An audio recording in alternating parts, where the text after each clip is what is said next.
Vijayanagara channel ವೀಕ್ಷಕರಿಗೆ ನಮಸ್ಕಾರ. ವಿಜಯನಗರ ವಾರ್ತೆಗಳಿಗೆ ಸ್ವಾಗತ. ಮುಖ್ಯಾಂಶಗಳು.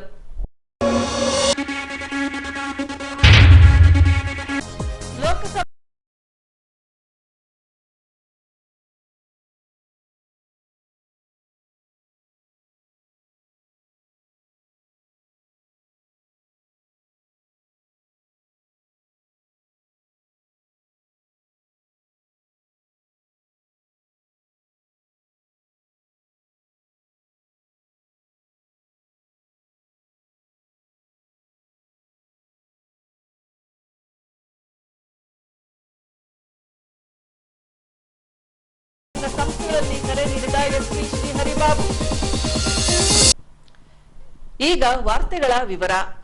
ಲೋಕಸಭಾ ಕ್ಷೇತ್ರದ ಮರು ವಿಂಗಡಣೆ ಮಾಡುವಾಗ ವ್ಯಾಪಕ ಸಮಾಲೋಚನೆ ನಡೆಸುವುದು ಅತ್ಯಗತ್ಯ. ಕೇವಲ ಜನಸಂಖ್ಯೆ ಆಧಾರದಲ್ಲಿ ಮರು ವಿಂಗಡಣೆ ಮಾಡಿದ್ದಲ್ಲಿ ರಾಜ್ಯಕ್ಕೆ ಅನ್ಯಾಯವಾಗಲಿದೆ.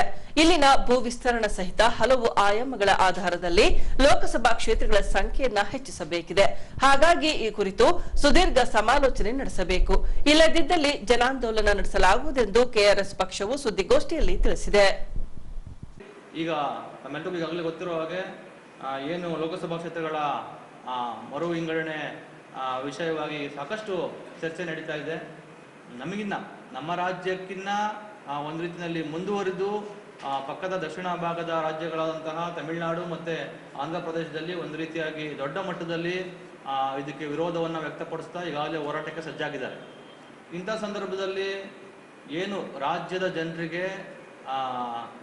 ಜನರ ಹಿತ ಕಾಯಬೇಕಾಗಿರ್ತಕ್ಕಂಥ ಜನಪ್ರತಿನಿಧಿಗಳು ಮತ್ತು ರಾಜಕೀಯ ಪಕ್ಷಗಳು ಇವತ್ತು ಒಂದು ರೀತಿಯಲ್ಲಿ ಮೌನಕ್ಕೆ ಜಾರಿದ್ದಾವೆ.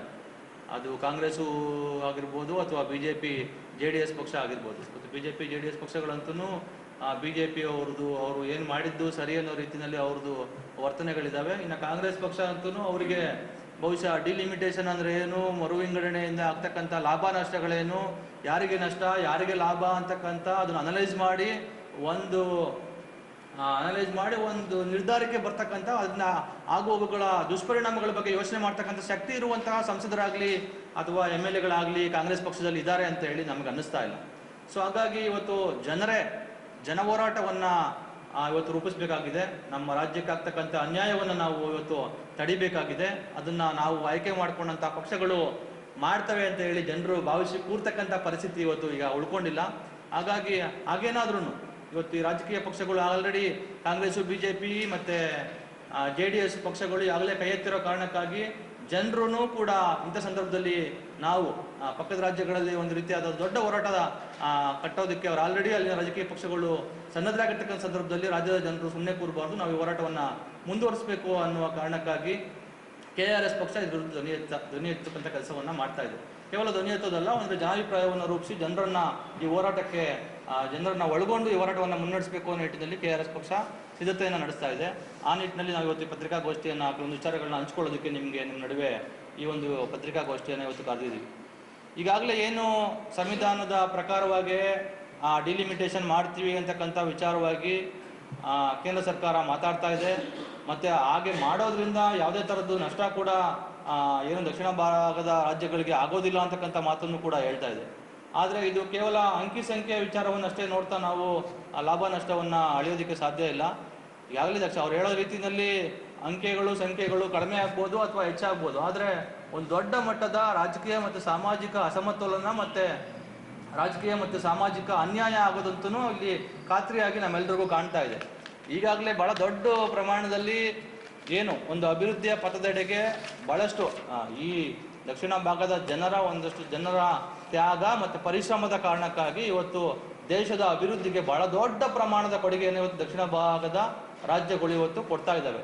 ಇಂಥ ನಿಟ್ಟಿನಲ್ಲಿ ಜನಸಂಖ್ಯೆಯನ್ನು ಹತೋಟಿಗೆ ತೆಗೆದುಕೊಂಡ್ಬಂದು ಏನು ತಲಾದಾಯವನ್ನು ಹೆಚ್ಚಿಸಿಕೊಂಡು ಇವತ್ತು ಭಾರತ ಸರ್ಕಾರಕ್ಕೆ, ಒಕ್ಕೂಟ ಸರ್ಕಾರಕ್ಕೆ ಏನು ತೆರಿಗೆಯ ಪ್ರಮಾಣದ 17% ಅಷ್ಟು ಒಟ್ಟಾರೆ ತೆರಿಗೆಯ ಕಾಂಟ್ರಿಬ್ಯೂಷನಲ್ಲಿ ದಕ್ಷಿಣ ಭಾರತದ ಕಾಂಟ್ರಿಬ್ಯೂಷನ್ ಇದೆ.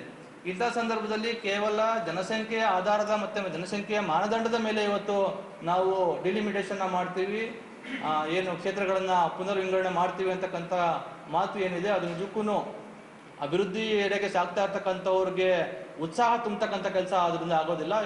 ಒಂದು ರೀತಿಯಲ್ಲಿ ನಿರುತ್ಸಾಹವನ್ನು ಮೂಡ್ತಕ್ಕಂಥ ಕೆಲಸವೇ ಆಗುತ್ತೆ. ನಾವು ಇಷ್ಟೆಲ್ಲ ಕಷ್ಟಪಟ್ಟು ಅಭಿವೃದ್ಧಿ ಹೊಂದ್ತಾ ಇದ್ರು ಇವರು ನಮಗೆ ಈ ಒಂದು ಇದರಲ್ಲಿ ಪ್ರಾತಿನಿಧ್ಯ ಸಿಗದೆ ಹೋಗುತ್ತೆ. ಮುಂದಿನ ದಿನಗಳಲ್ಲಿ ಏನು ಈಗಾಗಲೇ ಈಗ ಬಿಹಾರ ಮತ್ತು ಉತ್ತರ ಪ್ರದೇಶ ಈ ರೀತಿಯಾಗಿ ಏನಾದರೂ ಜನಸಂಖ್ಯೆ ಆಧಾರದ ಮೇಲೇ ಅವರು ಪುನರ್ವಿಂಗಡಣೆ ಮಾಡೋದಕ್ಕೆ ಹೋದರೆ ಬಿಹಾರ ಮತ್ತು ಉತ್ತರ ಪ್ರದೇಶದಲ್ಲಿ ಅತಿ ಹೆಚ್ಚು ಏನು ಕ್ಷೇತ್ರಗಳು ಅವರಿಗೆ ಲಭಿಸಲಿದೆ.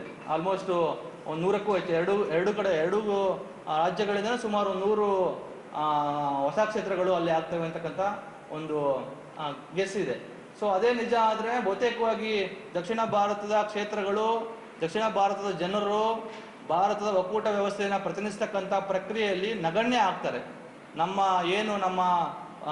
ದಕ್ಷಿಣ ಭಾರತದ ರಾಜ್ಯಗಳ ಸಾಂಸ್ಕೃತಿಕ ಮತ್ತು ಭಾಷಾ ವಿಚಾರ ಆಗಿರ್ಬೋದು, ಸಾಂಸ್ಕೃತಿಕ ವಿಚಾರ ಆಗಿರ್ಬೋದು, ಯಾವುದೇ ವಿಚಾರದಲ್ಲೂ ಕೂಡ ನಮಗೆ ದಕ್ಷಿಣ ಭಾರತದ ರಾಜ್ಯಗಳಿಗೆ ಪ್ರಾತಿನಿಧ್ಯ ಸಿಗದೆ ಹೋಗ್ತಕ್ಕಂಥ ಒಂದು ವಾತಾವರಣ ಸೃಷ್ಟಿ ಆಗ್ತಕ್ಕಂಥದ್ದು ಈಗಾಗಲೇ ನನಗೆ ಖಾತ್ರಿ ಆಗ್ತಾ ಇದೆ. ಹಿನ್ನೆಲೆಯಲ್ಲಿ ಎಲ್ಲ ಇಂತಹ ಗಂಭೀರವಾದ ವಿಚಾರಗಳನ್ನು ಜನರಿಗೆ ತಿಳಿಸಬೇಕು, ಆ ಮುಖಾಂತರ ಜನರಲ್ಲಿ ಜಾಗೃತಿಯನ್ನು ಮೂಡಿಸಬೇಕು ಅಂತೇಳಿ ಕರ್ನಾಟಕ ರಾಷ್ಟ್ರ ಸಮಿತಿ ಪಕ್ಷ ಈ ವಿಚಾರವಾಗಿ ಒಂದು ಹೋರಾಟವನ್ನು ರೂಪಿಸಬೇಕು ಅಂತೇಳಿ ಮುಂದಾಗಿದೆ. ಈ ವಿಚಾರದಲ್ಲಿ ಒಕ್ಕೂಟ ಸರ್ಕಾರ ಈಗಲೂ ಕೂಡ ಏನು ಜನರು ಎಲ್ಲ ರಾಜ್ಯದ ಜನರ ಒಂದು ಅಭಿಪ್ರಾಯ ಇದೆ, ಅಭಿಪ್ರಾಯವನ್ನು ಮನ್ನಣೆಗೆ ತೆಗೆದುಕೋಬೇಕು. ಅಕಸ್ಮಾತ್ ಇದನ್ನು ಮಾಡಲೇಬೇಕು ಅಂತೇಳಿ ಮುಂದುವರಿಯೋದಾದರೆ ಇದು ಜನಸಂಖ್ಯೆ ಆಧಾರದ ಮೇಲೆ ಆಗಬಾರ್ದು. ಇದು ಹೇಗೆ ಹಿಂದೆ ಕೂಡ ಹಲವಾರು ಸಂದರ್ಭಗಳಲ್ಲಿ ಜನಸಂಖ್ಯೆ ಆಧಾರದ ಮೇಲೆ ತಕ್ಷಣಕ್ಕೆ ಮಾಡಿದ್ರೆ ಇದು ತುಂಬಾ ನಷ್ಟ ಆಗುತ್ತೆ, ಅನ್ಯಾಯ ಆಗುತ್ತೆ ಅನ್ನೋ ಕಾರಣಕ್ಕಾಗಿ 2000ನೇ ಇಸ್ವಿನಲ್ಲಿ ಮತ್ತೆ 1973ನೇ ಇಸ್ವಿನಲ್ಲಿ ಹೇಗೆ 25 ವರ್ಷಗಳ ಕಾಲ ಇದನ್ನು ಮುಂದೂಡಲಾಗಿತ್ತು, ಅಂಥದ್ದೇ ಒಂದು ನಿರ್ಣಯವನ್ನ ಈ ಸಾರಿನೂ ಕೂಡ ಮಾಡಬೇಕಾಗುತ್ತೆ. ಅಥವಾ ಇದನ್ನು ಮಾಡಲೇಬೇಕು ಅಂತ ಅಂದ್ರೆ ನಿಜಕ್ಕೂ ದೇಶದ ಎಲ್ಲ ರಾಜ್ಯಗಳ ಜನರ ಅಭಿಪ್ರಾಯವನ್ನ ಮತ್ತೆ ರಾಜ್ಯದ ಹಿತವನ್ನ ಪರಿಗಣಿಸಿ ಆ ಮುಖಾಂತರ ಒಂದು ಚರ್ಚೆಗೆ ಅವಕಾಶವನ್ನ ಮಾಡಿಕೊಟ್ಟು ಒಕ್ಕೂಟ ಸರ್ಕಾರ ಅದನ್ನ ಮಾಡಬೇಕು. ಮತ್ತೆ ಏನು ಕೇವಲ ಜನಸಂಖ್ಯೆ ಅಂತಕ್ಕಂಥ ಒಂದೇ ವಿಚಾರವನ್ನ ಇಟ್ಕೊಳ್ದೆ ಭೌಗೋಳಿಕವಾಗಿ, ಸಾಮಾಜಿಕವಾಗಿ, ಸಾಂಸ್ಕೃತಿಕವಾಗಿ ಮತ್ತೆ ಆರ್ಥಿಕವಾಗಿ ಕೂಡ ಹಲವು ಆಯಾಮಗಳಲ್ಲಿ ಇದನ್ನ ಪರಿಗಣಿಸಿ ಈ ತರದ ಒಂದು ಬದಲಾವಣೆಗೆ ಮುಂದಾಗಬೇಕು ಅಂತೇಳಿ ನಮ್ಮ ಪಕ್ಷದ ಪರವಾಗಿ ಆಗ್ರಹಿಸ್ತಾ ಇದೇ ವಿಚಾರವನ್ನ ಮುಂದಿನ ದಿನಗಳಲ್ಲಿ ರಾಜ್ಯದ ಜನರ ಒಂದು ಬೇಡಿಕೆಯನ್ನು ಕೂಡ ಇಟ್ಕೊಂಡು ನಾವು ಹೋರಾಡಬೇಕು ಅಂತ ಹೇಳಿ ಇದೀವಿ. ಹೊಸಪೇಟೆ ವಾಲ್ಮೀಕಿ ನಾಯಕ ಪದವೀಧರರ ವಿದ್ಯಾವರ್ಧಕ ಸಂಘದಿಂದ ಸಮಾಜಮುಖಿ ಕಾರ್ಯವನ್ನ ಮಾಡಿಕೊಂಡು ಬರಲಾಗ್ತಿದೆ. ಹೀಗೆ ಎಸ್ಎಸ್ಎಲ್ಸಿ ಪರೀಕ್ಷೆ ಹತ್ತಿರ ಬಂದಿರೋದ್ರಿಂದ 2024-25ನೇ ಸಾಲಿನ ಎಸ್ಎಸ್ಎಲ್ಸಿ ವಿದ್ಯಾರ್ಥಿಗಳಿಗೆ ಸಂಪನ್ಮೂಲ ವ್ಯಕ್ತಿಗಳಿಂದ ಪರೀಕ್ಷಾ ಪೂರ್ವ ತರಬೇತಿ ಕಾರ್ಯಕ್ರಮವನ್ನ ನಡೆಸಿಕೊಡಲಾಗಿದೆ. ಎ ಇಂದ ಝೆಡ್ ಕಲ್ತಿರ್ತೀರಿ, ಇಂಗ್ಲಿಷ್ ಆಲ್ಫಾಬೆಟ್ಸ್ ಅಲ್ವಾ? ಎಷ್ಟು ಆಲ್ಫಾಬೆಟ್ಸ್ ಇದೆ ಹೇಳಿ? 26 ಆಲ್ಫಾಬೆಟ್ಸ್ ಇದೆ. ನೀವು ಮನೆಗೆ ಹೋದ್ಮೇಲೆ ಒಂದು ಚಿಕ್ಕ ಆಕ್ಟಿವಿಟಿ ಮಾಡ್ಕೊಳ್ಳಿ. ಈ 26 ಆಲ್ಫಾಬೆಟಿಕ್ ಅಂದ್ರೆ ಎ ಇಂದ ಹಿಡಿದು ಝೆಡ್ ತನಕ ನೀವು ಒಂದು ಲೈನಲ್ಲಿ ಬರೆದು ಎ ಇಂದ ಝೆಡ್ ತನಕ ಬರುವಂತ ಎಲ್ಲ ಆಲ್ಫಾಬೆಟಿಗೆ ಒಂದು ನಂಬರ್ ಕೊಡೋದು. ಅಂದ್ರೆ ಎಗೆ 1, ಬಿಗೆ 2, ಹಾಗೆ ಝೆಡ್ಗೆ 26. ಸೊ ಎ ಟು ಝೆಡ್ ಬರೆದು 1 to 26 ನಂಬರ್ಸ್ ಕೊಟ್ಟು ಯಾವುದೇ ಒಂದು ಪದ ತಗೊಳ್ಳಿ, ಒಳ್ಳೆ ಪದನೇ ತಗೊಳ್ಳಿ. ಫಾರ್ ಎಕ್ಸಾಂಪಲ್ ಗುಡ್ ಅಥವಾ ಬಿಹೇವಿಯರ್, ಅಫೆಕ್ಷನ್, ಲವ್, ಕೈಂಡ್ನೆಸ್, ಇದೆಲ್ಲ ನಾವೆಲ್ಲ ದಿನನಿತ್ಯ ಬಳಕೆ ಮಾಡುವಂಥ ಪದಗಳಲ್ವಾ?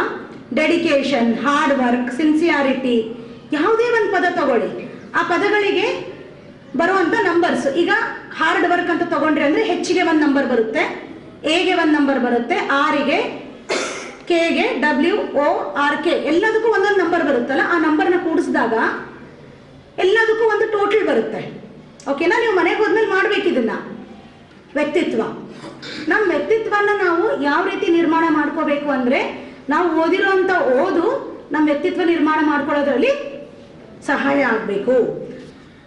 ಆದ್ರೆ ಮುಂದೆ ಹೋಗ್ಬೇಕು ಅನ್ನುವಾಗ ನಿಮ್ಮ ಮನಸ್ಸಲ್ಲಿ ಒಂದು ಕ್ಲಾರಿಟಿ ಇರಬೇಕಲ್ಲ. ಏನಿರ್ಬೇಕು ಹೇಳಿ? ಗೋಲ್ ಇರಬೇಕು, ಗುರಿ ಇರಬೇಕಲ್ವಾ? ಇದೇನಾ ಎಲ್ಲರಿಗೂ ಗುರಿ? ಇದೆ ಅಲ್ವಾ?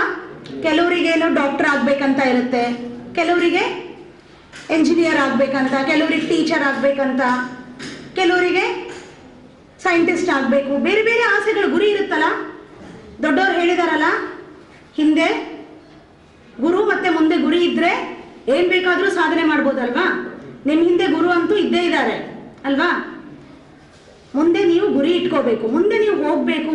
SSLC ಮುಗಿಸಿ ನೀವು ಮುಂದೆ ಹೋಗ್ಬೇಕು ಅಂದ್ರೆ ಆ ಗುರಿ ತಲುಪಬೇಕು ಅನ್ನೋದಾದ್ರೆ ಈ SSLC ಘಟ್ಟನ ನೀವು ಹೆಂಗೆ ದಾಟ್ತೀರಾ? ಪಾಸ್ ಎಲ್ಲರೂ ಆಗ್ತೀರಾ, ಆದರೆ ಎಷ್ಟು ಪರ್ಸೆಂಟೇಜಿಂದ ಪಾಸ್ ಆಗ್ತೀವಿ ಅನ್ನೋದು ಬಹಳ ಮುಖ್ಯ ಅಲ್ವಾ? ನಿಮ್ಮೆಲ್ಲರಿಗೂ ಈಕ್ವಲ್ ಕ್ಯಾಲಿಬರ್ ಇದೆ, ಈಕ್ವಲ್ ಶಕ್ತಿ ಇದೆ ನಿಮ್ಮೆಲ್ಲರಿಗೂ ಒಳ್ಳೆ ಪರ್ಸೆಂಟೇಜ್ ತಗೊಂಡು ಬಂದು ಪಾಸ್ ಆಗಲಿಕ್ಕೆ. ಸಾಕಷ್ಟು ಸಮಯ ನಮಗೆ ಎಕ್ಸಾಮಿಗೆ ಪ್ರಾಪರ್ ಆಗಿ ಪ್ರಿಪರೇಷನ್ ಮಾಡ್ಕೊಂಡು ಹೋಗಿ ಒಳ್ಳೆ ರೀತಿಯಿಂದ ಅಂಕಗಳನ್ನ ಪಡಿಬೇಕು ಅಂದರೆ ಆ 1 ತಿಂಗಳನ್ನ ನಾವು ಸದುಪಯೋಗ ಪಡಿಸ್ಕೊಂಡ್ರೆ ಡೆಫಿನೆಟ್ಲಿ ನಾವು ಒಳ್ಳೆ ಅಂಕಗಳನ್ನ ಪಡ್ಕೋಬೋದು ಎಕ್ಸಾಮಲ್ಲಿ. ಸೊ ಅದಕ್ಕೆ ಅವಶ್ಯಕತೆ ಇರುವಂತಹ ಕೆಲವೊಂದು ಕೀ ಪಾಯಿಂಟ್ಸ್ ಅಂದರೆ ಪ್ರಮುಖ ಅಂಕಗಳನ್ನ ನಾನು ಹೇಳ್ತಾ ಹೋಗ್ತೀನಿ, ನೀವು ಅದನ್ನು ಬರ್ಕೊಳ್ಳಿ. ಸಾಧ್ಯ ಆದಷ್ಟು ಅದನ್ನು ಫಾಲೋ ಮಾಡಿದರೆ ಡೆಫಿನೆಟ್ಲಿ ಏನಾಗುತ್ತೆ, ಮುಂದಿನ ದಿನಗಳಲ್ಲಿ ನೀವು ಹೆಚ್ಚು ಅಂಕನ ಪಡ್ಕೊಳ್ಳೋದಕ್ಕೆ ಸಹಾಯ ಆಗುತ್ತೆ. ಈಗ ನೀವೆಲ್ಲ ಸುಮಾರು ಕಡೆ ನೋಡ್ತಿರಲ್ವಾ, ಹೋದ ವರ್ಷ SSLCಯಲ್ಲಿ ಯಾರು ಹೆಚ್ಚು ಅಂಕ ತೆಗ್ದಿದ್ದಾರೆ, PUCಯಲ್ಲಿ ಯಾರು ಹೆಚ್ಚು ಅಂಕ ತೆಗ್ದಿದ್ದಾರೆ, ನ್ಯೂಸಲ್ಲೆಲ್ಲ ಅವ್ರನ್ನ ಇಂಟರ್ವ್ಯೂ ಮಾಡ್ತಾರೆ, ನೋಡಿದ್ದೀರಾ? 625ಗೆ 625 ಅಂಕ ಬಂದಿರುವಂಥ ಮಕ್ಕಳಿದ್ದಾರೆ 10th ಅಲ್ವಾ? PUCಯಲ್ಲಿ ಕೂಡ ಔಟ್ ಆಫ್ ಔಟ್ ಬಂದಿರುವಂಥವ್ರು, ನೀಟ್ ಎಕ್ಸಾಮಲ್ಲಿ ಆಗಿರ್ಬೋದು, JEE ಅಲ್ಲಿ, CET ಅಲ್ಲಿ ಔಟ್ ಆಫ್ ಔಟ್ ಅಂಕಗಳನ್ನ ತೆಗ್ದಿದ್ದಾರೆ ಕೆಲವರು, ಹೌದಾ? ಅವರೆಲ್ಲರನ್ನೂ ಇಂಟರ್ವ್ಯೂ ಮಾಡ್ತಾರೆ. ಇಂಟರ್ವ್ಯೂ ಮಾಡುವಾಗ ಏನು ಹೇಳ್ತಾರೆ ಹೇಳಿ? ನಾವು ಜಾಸ್ತಿ ಓದಲ್ಲ, ನಾವು ಜಾಸ್ತಿ ಫೋಕಸ್ ಮಾಡಲ್ಲ, ಆಟ ಆಡ್ಕೊಂಡೇ ಪಾಸ್ ಆಗಿಬಿಟ್ವಿ ಅಂತ ಯಾರಾದರೂ ಹೇಳ್ತಾರಾ? ಯಾರಾದರೂ ಹೇಳಿರೋದನ್ನು ಕೇಳಿಸ್ಕೊಂಡಿದ್ದೀರಾ? ಇಲ್ಲ ಅಲ್ಲ? ಯಾಕೆ ಹೇಳ್ರಿ? ಎಷ್ಟು ಸಾಧ್ಯ ಆದಷ್ಟು ನಾವು ಹಾರ್ಡ್ ವರ್ಕು ಮತ್ತು ನಿಷ್ಠೆಯಿಂದ ನಾವು ಓದಿನ ಮೇಲೆ ಗಮನ ಇಟ್ಟು ಓದ್ತೀವೋ ಅಷ್ಟು ಜಾಸ್ತಿ ನಮಗೆ ಅಂಕಗಳು ಬರುತ್ತೆ ಅಲ್ವಾ? ಎಲ್ಲರೂ ಹೇಳೋದೇನು, ನಾವು ಹಗಲು ರಾತ್ರಿ ನಮ್ಮ ಬೇರೆ ಎಲ್ಲ ಕೆಲಸಗಳನ್ನ ಚಟುವಟಿಕೆಗಳನ್ನ ಎಲ್ಲ ಸ್ಥಗಿತಗೊಳಿಸಿ ನಾವು ಓದಿನ ಕಡೆಗೇ ಗಮನ ಹರಿಸಿದ್ವಿ, ನಾವು ಜಾಸ್ತಿ ಗಣಿತ ಏನು ಪ್ರಾಬ್ಲಮ್ಗಳನ್ನ ಸಾಲ್ವ್ ಮಾಡೋದಾಗಿರ್ಬೋದು, ಅಥವಾ ಸೈನ್ಸಲ್ಲಿರುವಂಥ ಅಂಶಗಳನ್ನ ಓದೋದ್ರಲ್ಲಾಗಿರ್ಬೋದು, ಇಂಗ್ಲೀಷು ಕನ್ನಡ ಹಿಂದಿಯಲ್ಲಿ ಗ್ರಾಮರ್ನ ಕವರ್ ಮಾಡೋದು, ನಾವು ಹಗಲು ರಾತ್ರಿ ಊಟ ನಿದ್ದೆ ನೀರು ಬಿಟ್ಟು ನಾವು ಓದಿಗೆ ಜಾಸ್ತಿ ಗಮನ ಹರಿಸಿದ್ದಕ್ಕೆ ನಮಗೆ ಔಟ್ ಆಫ್ ಔಟ್ ಅಂಕ ಬಂದಿದೆ ಅಂತ ಹೇಳ್ತಾರಲ್ವ ಎಲ್ಲರೂ.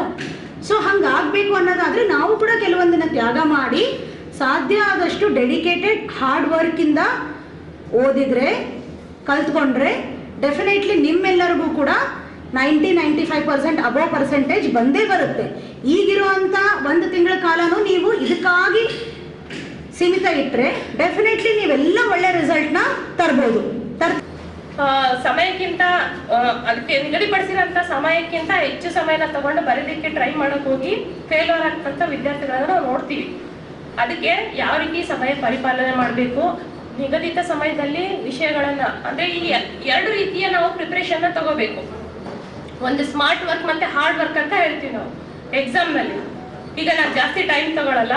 ಸ್ಮಾರ್ಟ್ ವರ್ಕ್ ಅಂದ್ರೇನು, ಹಾರ್ಡ್ ವರ್ಕ್ ಅಂದ್ರೇನು ಮೀನ್ಸ್ ನಮ್ಮಲ್ಲಿ ಎಷ್ಟೋ ಮಕ್ಕಳು ಬರ್ತಾವೆ ನಮ್ಮ ವಿದ್ಯಾರ್ಥಿಗಳು, ಏನು ಮಿಸ್ ಇಡೀ ದಿನ ಓದ್ತೀನಿ, ಕಷ್ಟಪಟ್ಟು ಓದ್ತೀನಿ, ಎಲ್ಲ ಸಿಲೆಬಸ್ನ 2 ಸರಿ 3 ಸರಿ ರಿವಿಷನ್ ಮಾಡಿದ್ದೀನಿ, ಆದ್ರೂ ನನಗೆ 50%ಗಿಂತ ಜಾಸ್ತಿ ರೀಚ್ ಆಗ್ತಾನೆ ಇಲ್ಲ ಮಿಸ್, ಏನು ಮಾಡೋದು?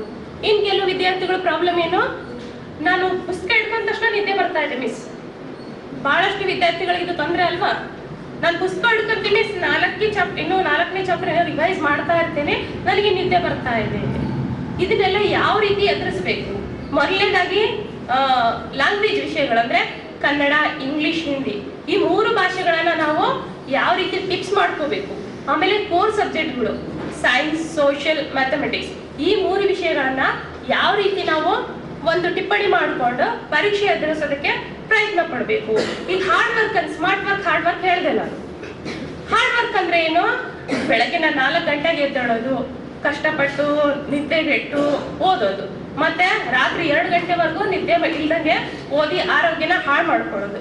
ಈ ಸ್ಮಾರ್ಟ್ ವರ್ಕ್ ಅಲ್ಲಿ ವಿದ್ಯಾರ್ಥಿ ಏನ್ ಮಾಡ್ತಾನೆ? ಮುಖ್ಯವಾಗಿ ಎಲ್ಲಾ ಪ್ರಶ್ನೆ ಪತ್ರಿಕೆಗಳ ಕ್ರೋಢೀಕರಣ.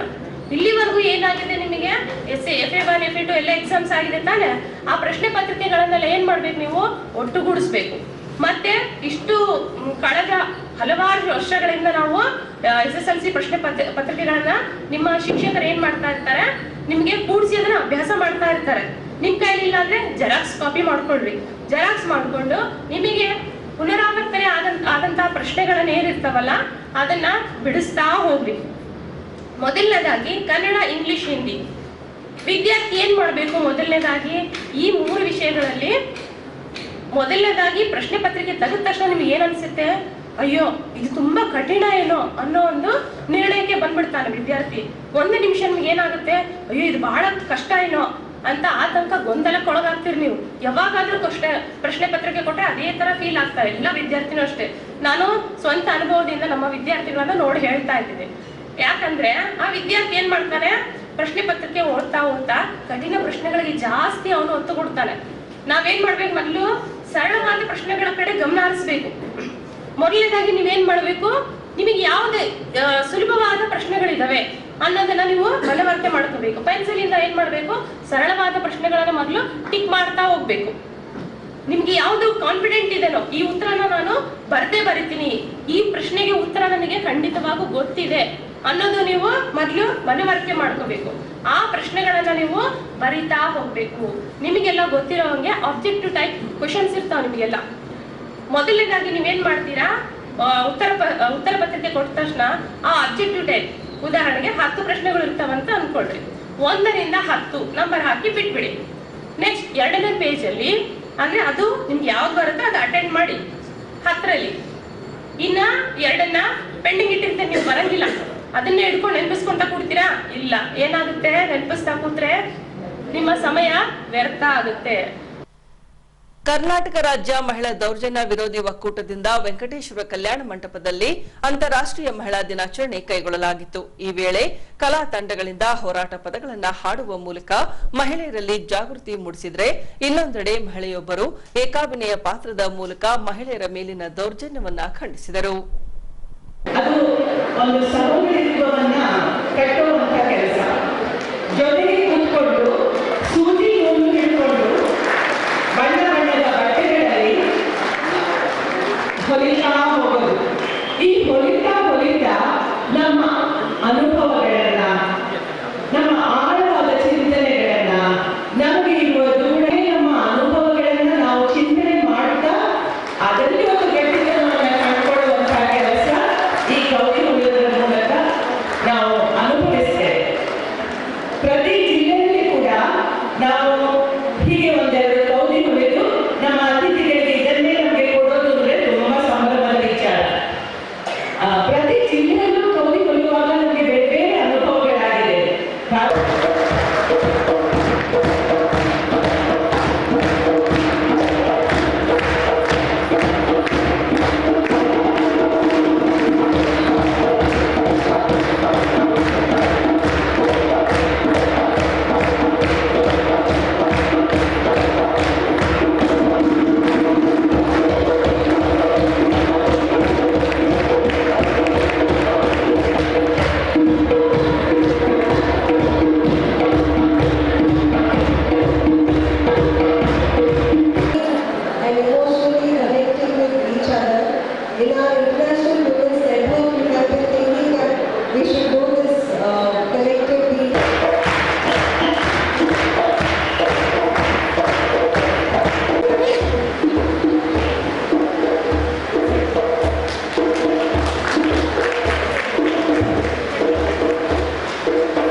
ದೃಷ್ಟಿ ಸೇರಿದಂತೆ ಡ್ರಗ್ಸ್ ಮುಕ್ತ ಕರ್ನಾಟಕ ಮತ್ತು ಸೈಬರ್ ಕ್ರೈಂಗಳ ಬಗ್ಗೆ ಸಾರ್ವಜನಿಕರಲ್ಲಿ ಜಾಗೃತಿ ಮೂಡಿಸುವ ಹಿನ್ನೆಲೆಯಲ್ಲಿ ದಿನಾಂಕ 9ರಂದು ಪೊಲೀಸ್ ಇಲಾಖೆಯಿಂದ ಮ್ಯಾರಥಾನ್ ಕೈಗೊಳ್ಳಲಾಗಿದೆ. ಟಿಬಿ ಡ್ಯಾಂನಿಂದ ಪ್ರಾರಂಭವಾಗಲಿರುವ ಮ್ಯಾರಥಾನ್ನಲ್ಲಿ ಸುಮಾರು 2 ರಿಂದ 2.5 ಸಾವಿರ ಜನರು ಪಾಲ್ಗೊಳ್ಳಲಿದ್ದಾರೆಂದು ಜಿಲ್ಲಾ ಪೊಲೀಸ್ ವರಿಷ್ಠಾಧಿಕಾರಿ ಶ್ರೀ ಹರಿಬಾಬುರವರು ತಿಳಿಸಿದ್ದಾರೆ. ಎಲ್ರಿಗೂ ನಮಸ್ಕಾರ. ವಿಜಯನಗರ ಜಿಲ್ಲಾ ಪೊಲೀಸ್ ವತಿಯಿಂದ ಮಾರ್ಚ್ 9, 2023ರಂದು ಪೊಲೀಸ್ ರನ್ ಮತ್ತು ಮ್ಯಾರಥಾನ್ನ ಒಂದು ಕಾರ್ಯಕ್ರಮನ ಹಮ್ಮಿಕೊಳ್ಳಲಾಗಿದೆ. ಇದರ ಉದ್ದೇಶ fitness for all, drugs free Karnataka, ಅದೇ ರೀತಿ ಸೈಬರ್ ಜಾಗೃತಿ ಈ ಬಗ್ಗೆ ಒಂದು ಜಾಗೃತಿನ ಮೂಡಿಸುವಂತಹ ಹಿನ್ನೆಲೆಯಲ್ಲಿ ಈ 5K ಮತ್ತು 10K ರನ್ಗಳನ್ನ ಹಮ್ಮಿಕೊಳ್ಳಲಾಗ್ತಿದೆ. ಇದರ ಹಿನ್ನೆಲೆಯಲ್ಲಿ ಈಗಾಗಲೇ ಎಲ್ಲ ಪೂರ್ವ ತಯಾರಿಗಳನ್ನ ಮಾಡಿಕೊಂಡು ಕನಿಷ್ಠ ಅಂದರೂ ಒಂದು 500 ರಿಂದ 600 ಜನ ಪೊಲೀಸ್ ಅಧಿಕಾರಿ ಸಿಬ್ಬಂದಿ ವರ್ಗದವರು ಸೇರ್ತಾ ಇದ್ದಾರೆ.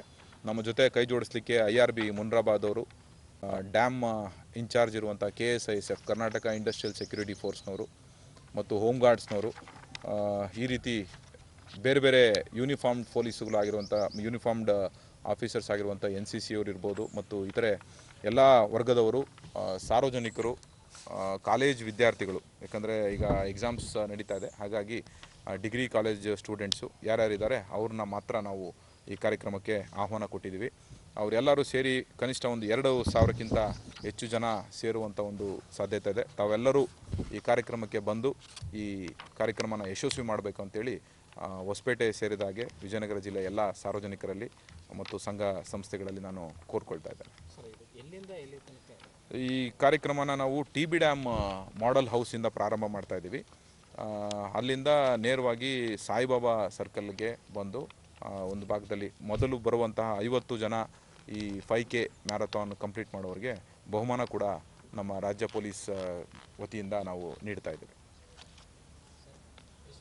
ಇದೆ ಬಟ್ 5K ನಾವು ಫಸ್ಟ್ ಇದು ರೌಂಡಲ್ಲಿ ಮಾಡ್ತಾ ಇದ್ದೀವಿ. ಸೊ ಕಳೆದ ಬಾರಿ ಕೂಡ ಇದನ್ನು ಮಾಡಿದ್ವಿ, ಭಾಳ ಯಶಸ್ವಿಯಾಗಿತ್ತು. ಪುನೀತ್ ಸರ್ಕಲೆಲ್ಲ ಮಾಡಿದ್ವಿ ನಾವು. ಅವತ್ತು 1 ರಿಂದ 1.5 ಸಾವಿರ ಜನ ಸೇರಿದರು. ಈ ಸಲ ನಾವು ಕನಿಷ್ಠ 2 ರಿಂದ 2.5 ಸಾವಿರ ಜನ ಸೇರ್ಬೋದು ಅಂತೇಳಿ ನಮ್ಮ ಎಕ್ಸ್ಪೆಕ್ಟೇಷನ್ ಇದೆ. ಅದಕ್ಕೆ ಎಲ್ಲ ರೀತಿ ಪೂರ್ವ ತಯಾರಿಗಳನ್ನ ಮಾಡ್ತಾ ಇದ್ದೀವಿ. 10K ಮತ್ತೊಂದು ಲಾಸ್ಟ್ ಟೈಮ್ ಹಂಪಿಂಗ್ ಮಾಡಿದ್ವಿ. 10K ಇದರಿಂದ ಪ್ರಾರಂಭ ಮಾಡಿ ಯಾವುದು ನಮ್ಮ ವಿಜಯ ವಿಠಲ ಟೆಂಪಲಿಂದ ಎದುರು ಬಸವಣ್ಣದವ್ರಿಗೆ ಮಾಡಿದ್ವಿ. ಈ ಸಲ ಡ್ಯಾಮ್ನಿಂದ ಪ್ರಾರಂಭ ಮಾಡ್ತಾ ಇದ್ದೀವಿ, ಸಾಯಿಬಾಬಾ ಸರ್ಕಲಲ್ಲಿ ಎಂಡ್ ಮಾಡ್ತಾ ಇದ್ದೀವಿ. ಈಗ ಪೊಲೀಸ್ ಪ್ರಕಟಣೆ. ಎಷ್ಟೇ ಹಳೆಯ ಬಂಗಾರವಿರ್ಲಿ, ಪಾಲಿಶ್ ಮಾಡಿದ ಮೇಲೆ ಹೊಸದೇ ರೀತಿಯಲ್ಲಿ ಕಾಣ್ತದೆ ತಾಯಿ ನೋಡಿ.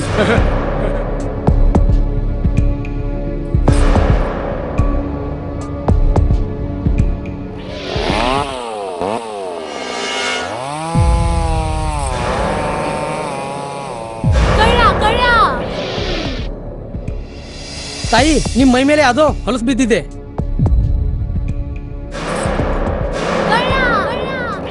ಇಲ್ಲಿ ತಾಯಿ, ನಾನು ಪೊಲೀಸ್.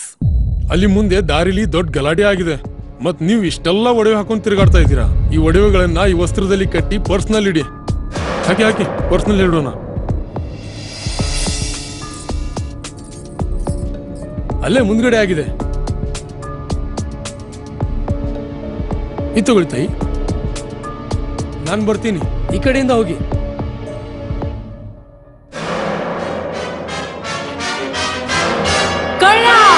ಇಂತಹ ಮೋಸದ ಸಂಗತಿ ನಿಮಗೂ ನಡೆಯಬಹುದು. ತಮ್ಮ ಬೆಲೆ ಬಾಳುವ ಒಡವೆ ಆಭರಣ ವಸ್ತುಗಳನ್ನು ಎಚ್ಚರಿಕೆಯಿಂದ ಕಾಪಾಡಿ. ಯಾವುದೇ ಮಾತುಗಳಿಗೆ ಮರುಳಾಗಬೇಡಿ. ಸಂಶಯಾಸ್ಪದ ರೀತಿಯಲ್ಲಿ ಯಾರಾದರೂ ಕಂಡು ಬಂದರೆ ಸಮೀಪದ ಪೊಲೀಸ್ ಠಾಣೆಯನ್ನು ಸಂಪರ್ಕಿಸಿರಿ. ಈಗ ಕೊನೆಯಲ್ಲಿ ಮತ್ತೊಮ್ಮೆ ವಾರ್ತೆಗಳ ಮುಖ್ಯಾಂಶಗಳು.